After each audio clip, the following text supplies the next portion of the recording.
Hello friends, welcome back to asset builder YouTube channel. और आज के इस वीडियो में हम बात करने वाले हैं गवर्नमेंट ने डेट म्यूचुअल फंड के ऊपर जो टैक्सेशन चेंज किए हैं उसका इम्पैक्ट क्या आने वाला है। आगे इस वीडियो में सबसे पहले हम ओल्ड टैक्स रूल्स क्या थे और न्यू टैक्स रूल्स क्या वो समझेंगे और उसका कैलकुलेशन देखेंगे और इस रूल की वजह से कौन कौन से फंड इम्पेक्टेड हो गए और उसका ओवरऑल मार्केट के ऊपर क्या इम्पैक्ट आएगा और आपको 31 मार्च से पहले क्या डिसीजन लेना चाहिए, वो सारा चीज हम डिटेल में स्टेप बाय स्टेप देखेंगे। तो एंड तक मेरे साथ इस वीडियो में बने रहे। तो सबसे पहले तो हम ओल्ड टैक्स रूल समझ लेते हैं, उसके बाद हम समझेंगे कि क्या चेंजेस हुआ है। तो यहाँ पे जब भी आप डेट म्यूचुअल फंड के अंदर इन्वेस्ट करते थे तो वहां पे दो टाइप के टैक्स लगते थे, एक था शॉर्ट टर्म कैपिटल गेन और दूसरा था लॉन्ग टर्म कैपिटल गेन। अगर आप 3 साल से पहले इस यूनिट को रिडीम करते थे तो वहां पे शॉर्ट टर्म कैपिटल गेन लगता था और उसके ऊपर टैक्स आपके टैक्स स्लैब रेट के हिसाब से लगता था। ठीक है, तो फॉर एग्जाम्पल अगर आपको 30% टैक्स स्लैब रेट है तो वहां पे आपको 30% टैक्स देना पड़ता था। और अगर आप 3 ईयर के बाद इस यूनिट को रिडीम करते थे तो वहां पे विथ इंडेक्सेशन आपको ओनली 20% का ही टैक्स देना पड़ता था। तो यहाँ पे इंडेक्सेशन क्या है, मान लीजिए कि आपने 100 रुपए इन्वेस्ट किए और आफ्टर 3 ईयर ये आपके 100 रुपए बन गए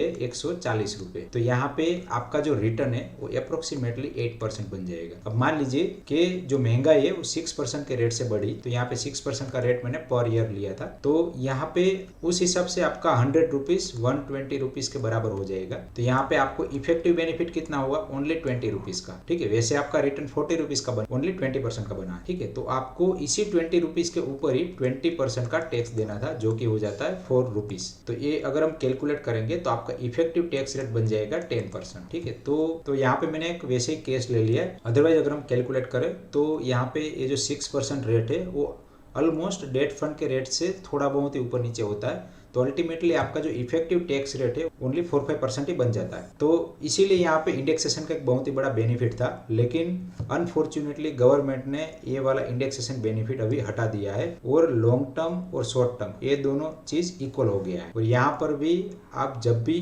रिडीम करेंगे तो आपको टैक्स स्लैब रेट के हिसाब से टैक्स पे करना है। अभी सवाल आता है कि टैक्स कैलकुलेट कैसे होगा। तो सबसे पहले तो जैसे मैंने बताया कि डेट म्यूचुअल फंड के ऊपर ही ये रूल्स लागू किया गया है। तो यहाँ पे जो अदर कैपिटल एसेट थी जैसे कि रियल एस्टेट हो गया या फिर कोई ऐसी एसेट कि जिसके अंदर 35% से ज्यादा इक्विटी पोर्शन हो, तो वहां पर ये रूल्स एप्लीकेबल नहीं है। दूसरा है कि यहाँ पे आपका STCG और LTCG ये दोनों बराबर हो गए हैं। और तीसरा पॉइंट है कि यहाँ पे जो डेट म्यूचुअल फंड के ऊपर रूल्स लागू किया है वो उसी म्यूचुअल फंड के ऊपर लागू किया जाएगा जो आपने 1 अप्रैल के बाद परचेस किए हैं। मतलब अगर आप 31 मार्च से पहले परचेस कर लेते हैं या फिर आपने पहले परचेस किए हुए हैं तो उसके ऊपर ये रूल्स लागू नहीं पड़ेगा। और चाहे आपके पास पुराने डेट म्यूचुअल फंड पड़े हो, उसको अगर आप 20 साल बाद भी सेल करते हैं तो भी आपको उसके ऊपर इंडेक्सेशन का बेनिफिट मिलेगा। लेकिन अगर आप 31 मार्च के बाद अगर परचेस करते हैं तो उसके ऊपर इंडेक्सेशन बेनिफिट नहीं मिलेगा। एंड और एक क्वेश्चन आता है कि ये क्या यहाँ पे ग्रैंडफादरिंग टाइप का कुछ रूल्स है कि नहीं। तो जैसे मैंने ऑलरेडी समझा है कि यहाँ पे ग्रैंडफादरिंग टाइप का कोई भी रूल्स नहीं है। जो इक्विटी म्यूचुअल फंड में है उस टाइप का यहाँ पे कुछ भी नहीं है। तो यहाँ पे गवर्नमेंट ने जो अमेंडमेंट लाया है उसमें कौन कौन से फंड इंक्लूडेड है,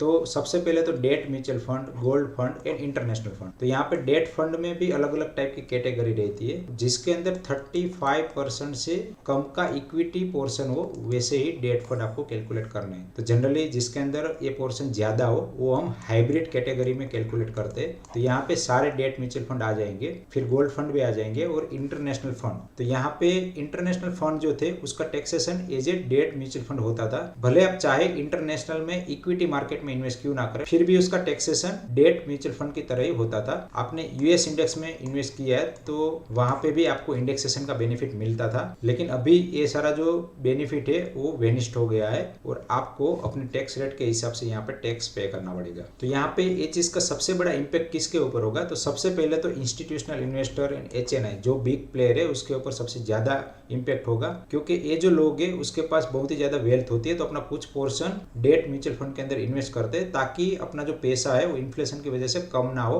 और एक लेवल मेंटेन करे। तो वहां पे जो इंडेक्सेशन बेनिफिट मिलता था उससे उसकी प्रेडिक्टेबिलिटी आती थी और उसका रिटर्न फिक्स हो जाता था और वहां पे कोई एडिशनल बहुत ही ज्यादा टैक्स पे करना नहीं पड़ता था। तो अभी ये चीज निकल गई है, तो इन लोगों को अल्टरनेटिव ऑप्शन ढूंढने पड़ेंगे और किस तरह से बेनिफिट ले सकते हैं वो भी उसको फाइंड आउट करना पड़ेगा। एंड थर्ड पॉइंट मैंने लिखा है कि स्मार्ट एफ&ओ ट्रेडर भी यहाँ पे इंपेक्टेड होगी। अब सवाल आता है कि यहाँ पे एफ&ओ ट्रेडर का डेट म्यूचुअल फंड इन्वेस्टमेंट से क्या लेना देना। तो जो स्मार्ट एफ&ओ ट्रेडर है वो अपना fund liquid fund, money market fund या फिर ओवरनेट फंड के अंदर इन्वेस्ट करते थे और वहां से कैश मार्जिन लेते थे और वही कैश मार्जिन के ऊपर वो F&O ट्रेडिंग करते थे। तो अभी क्या होगा कि इन लोगों को लॉन्ग टर्म में जो भी लिक्विड फंड के अंदर इन्वेस्ट किया था वहां पे कोई भी टैक्स का टेंशन नहीं था और उसको प्योरली 4-5% का रिटर्न उसके इन्वेस्टमेंट पे मिलता रहता था। लेकिन क्योंकि अभी यहाँ पे टैक्सेशन लग गया तो जब भी ये लोग रिडीम करेंगे तो उस टाइम पे उसको डायरेक्टली अपने टैक्स स्लैब के हिसाब से वहां पे टैक्स पे करना पड़ेगा। ये जो फिक्स वाला रिटर्न है जो 4-5% था, अगर उसके ऊपर हम 30% के रेट के हिसाब से टैक्स कैलकुलेट करते हैं तो डायरेक्टली 1.5% टैक्स हो जाता है और उसका जो इफेक्टिव रिटर्न है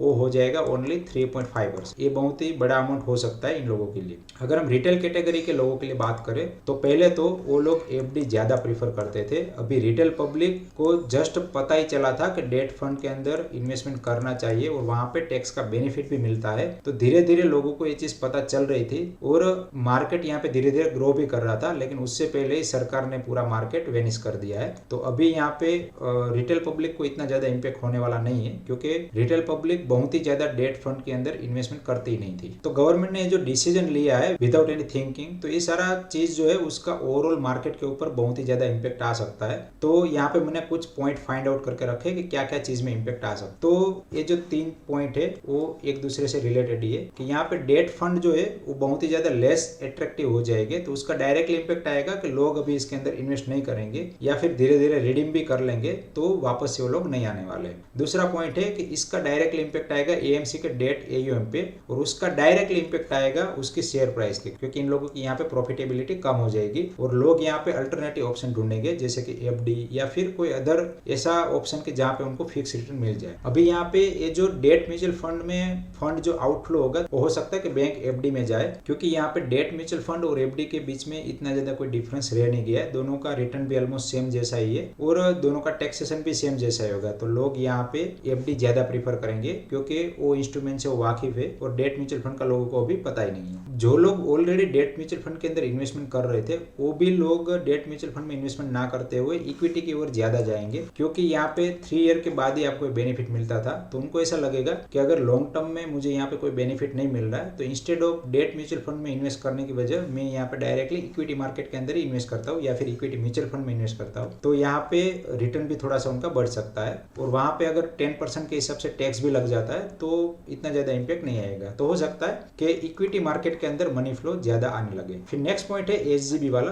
तो SGB बिकम मोर एट्रैक्टिव क्योंकि यहाँ पे SGB में 2 बेनिफिट है। आप एक तो आपको कैपिटल गेन मिलेगा, जितना भी गोल्ड का रेट बढ़ेगा उतना आपको रिटर्न मिलेगा, प्लस यहाँ पे आपको एवरी ईयर आपको 2.5% का एक फिक्स रिटर्न मिलता है। भले ये रिटर्न टैक्सेबल हो लेकिन यहाँ पे कैपिटल गेन जो है वो टोटली नॉन टैक्सेबल है। तो हो सकता है कि लोग डेट म्यूचुअल फंड की जगह पे SGB के अंदर इन्वेस्ट करने लगे। और यहाँ पे आप गोल्ड का अगर रिटर्न देखेंगे लॉन्ग टर्म का तो वो भी 7% से लेकर 9% का है। ठीक है, तो यहाँ पे आपका इफेक्टिव रिटर्न जो है 7 से 9% प्लस 2.5%, तो आपका इफेक्टिव रिटर्न 10% के आसपास बन सकता है। और वहां पे आपका टैक्सेशन ओनली 2.5% के हिसाब से भी कैलकुलेट करते हैं तो भी ओनली 0.75%। तो यहाँ पे इफेक्टिव रिटर्न आपका बन जाएगा 9.25%। तो ये रिटर्न भी ज्यादा है और टैक्सेशन भी कम है। फिर नेक्स्ट है कि यहाँ पे जनरली जो लोग डेट म्यूचुअल फंड में इन्वेस्ट करते थे तो date mutual fund ultimately RBI या फिर अदर जो भी बॉन्ड है उसके अंदर इन्वेस्टमेंट करता था। तो अभी कोई डिफरेंस नहीं रहा अगर आप डायरेक्टली भी RBI बॉन्ड के अंदर इन्वेस्ट करते हैं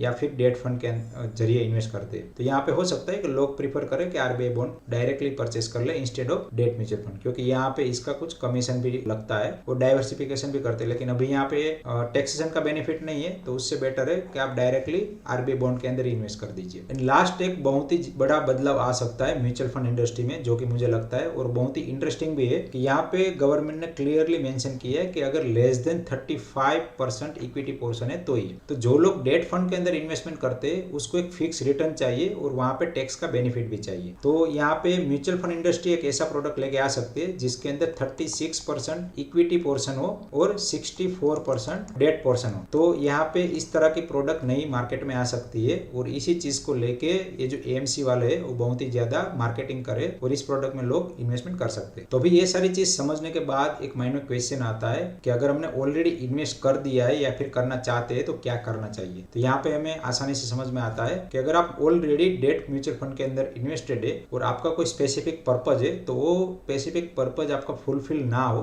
तब तक आपको इसको रिडीम नहीं करना चाहिए। अगर आप डेट म्यूचुअल फंड के अंदर इन्वेस्टमेंट करना चाहते हैं तो 31 मार्च से पहले कर लेना चाहिए, लेकिन यहाँ पर भी एक कैलकुलेशन आपको करना पड़ेगा क्योंकि यहाँ पे ओनली 5 to 6 डेज ही बचे हैं। तो हो सकता है कि जो डेट फंड है उसके एनएवी में एक स्पाइक आपको देखने को मिले। तो मान लीजिए कि इस तरह से अगर स्पाइक आता है 31 मार्च से, तो यहाँ पे ये जो रिटर्न है क्योंकि मार्केट के अंदर मूवमेंट आई और डिमांड सप्लाई का गैप है, उसी वजह से मूवमेंट आएगी। तो यहाँ पे जो 2-3% का रिटर्न है, और अगर आप 3 ईयर के लिए ही यहाँ पे इन्वेस्टमेंट करना चाहते हैं तो ये आपके ऊपर भारी पड़ सकता है। अगर आप लॉन्ग होराइजन के लिए यहाँ पे इन्वेस्टमेंट करना चाहते हैं, फॉर एग्जांपल 10 ईयर तक, तो फिर ये थोड़ा सा स्पाइक आपको इम्पैक्ट नहीं करेगा। तो आशा करता हूँ कि यहाँ पे मैंने डेट म्यूचुअल फंड के टैक्सेशन में जो चेंजेस हुआ है उसके रिलेटेड सभी पॉइंट को कवर कर लिया है। अगर आपको फिर भी कोई डाउट है तो मुझे कमेंट करके बताइए, मैं उसका आंसर जरूर दूंगा। और अगर आपको मेरा वीडियो पसंद आए तो प्लीज वीडियो को लाइक करिए और चैनल को सब्सक्राइब करिए। एंड लास्ट में इस वीडियो को एंड तक देखने के लिए आप सभी का दिल से धन्यवाद।